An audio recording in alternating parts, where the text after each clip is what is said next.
September 13 నుంచి 17 వరకు సర్దార్ వల్లభాయ్ పటేల్ గారి నేతృత్వంలో జరిగినటువంటి ఆపరేషన్ పోలోలో హైడ్రాస్వామిక పాలన శకం ఆరంభమైనటువంటి సందర్భంలో ఈ చారిత్రక ఇతిహాసాన్ని మన ప్రభుత్వం తెలంగాణ రెండు కళ్ళుగా పనిచేస్తున్నటువంటి మన ప్రభుత్వం తెలంగాణను భారతదేశంలో ఒక ఉన్నత స్థాయి రాష్ట్రంగా అభివృద్ధి మండలి అధికారులు అనధికారులు అందరూ కూడా తెలంగాణను దేశంలోనే నంబర్ 1 స్థానానికి చేరుకునే విధంగా ప్రయత్నం చేస్తున్నటువంటి సందర్భంలో ఒక్కసారి మనం తెలంగాణ లక్ష్మీ కన్నయ్య గారు, ఎల్లారెడ్డి శంకి కృష్ణయ్య గారు, ఇలా ఎందరెందరో అమరవీరుల త్యాగ ఫలితం ఈనాడు మనం పొందుతున్నటువంటి స్వేచ్ఛ స్వాతంత్రానికి ప్రతీకగా మనం ఈ రోజు తెలంగాణ రాష్ట్ర వ్యాప్తంగా తెలంగాణ పాలనా దినోత్సవాన్ని జరుపుకోబోతున్నాం.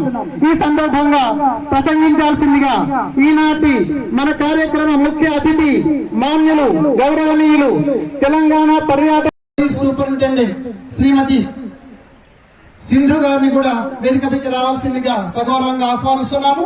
కామారెడ్డి డిస్ట్రిక్ట్ ఫారెస్ట్ ఆఫీసర్ శ్రీమతి నిఖిత గారిని కూడా వేదికపైకి రావాల్సిందిగా సగౌరవంగా ఆహ్వానిస్తున్నాము. గౌరవ అడిషనల్ కలెక్టర్ చరిత్రను మరో మలుపు తిప్పిన రోజు, శతాబ్దాల బానిస సంకలనం చేసిన ఒక ఉద్విగ్న సందర్భం, భారతదేశానికి స్వాతంత్రం ఇంకా స్వేచ్ఛ కోసం ఎదురు చూస్తున్న ఒక పరిమాణం.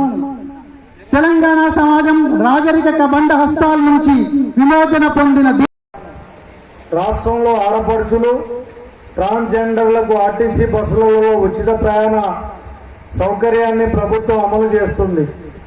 మహిళలు పైసా ఖర్చు లేకుండా రాష్ట్రంలో ఎక్కడ నుండి ఎక్కడికైనా ఉచితంగా ప్రయాణించే సౌలభ్యం ఈ పథకం ద్వారా 259 మంది రైతులకు వారి ఖాతాల్లో 646 కోట్ల 47 లక్షల రూపాయల జమ చేయడం జరిగింది.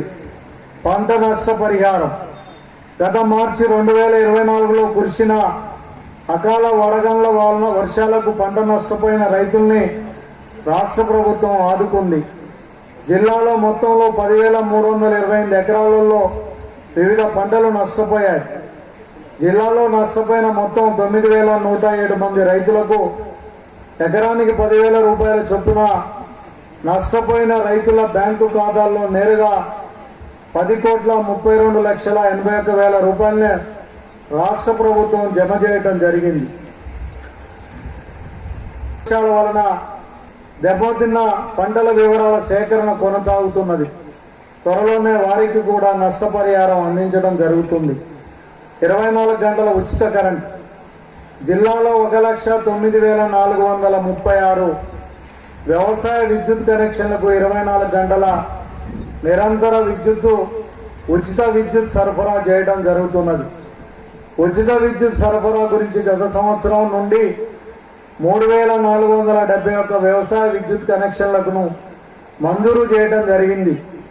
విద్యుత్ వ్యవస్థ బలోపేతానికి నిరంతర సరఫరా గురించి 25 kVA 3 ఫేజ్ ట్రాన్స్ఫార్మర్స్ 1,050 మరియు 433/11 kV సబ్ స్టేషన్లను ప్రారంభించి వినియోగంలోకి తీసుకురావడం జరిగింది.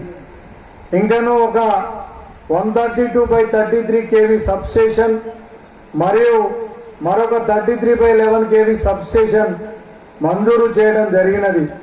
త్వరలోనే పనులు కూడా ప్రారంభించబడును. రాజీవ్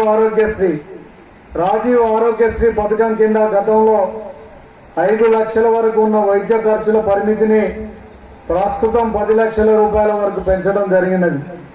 మరియు అదనంగా ఆరోగ్యశ్రీ పరిధిలో 163 వ్యాధుల చికిత్సలను చేర్చి 1,677 వ్యాధుల చికిత్సలను అందిస్తూ పేద ప్రజల ఆరోగ్య సమస్యలకు పరిష్కార మార్గం.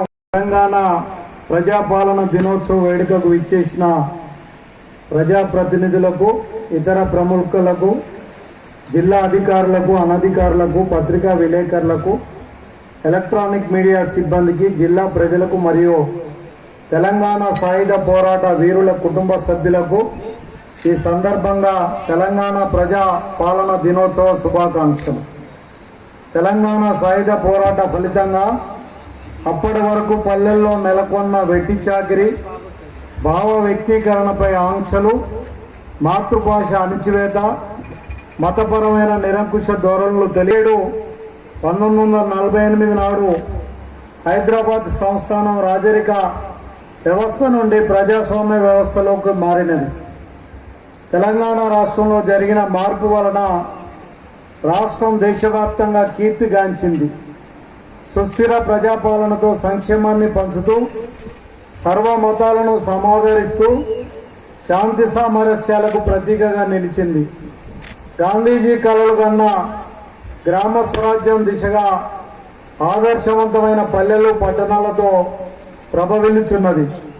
అంతర్జాతీయ పెట్టుబడులను ఆకర్షిస్తూ పరిశ్రమలకు స్వర్గధామంగా పేరొందింది.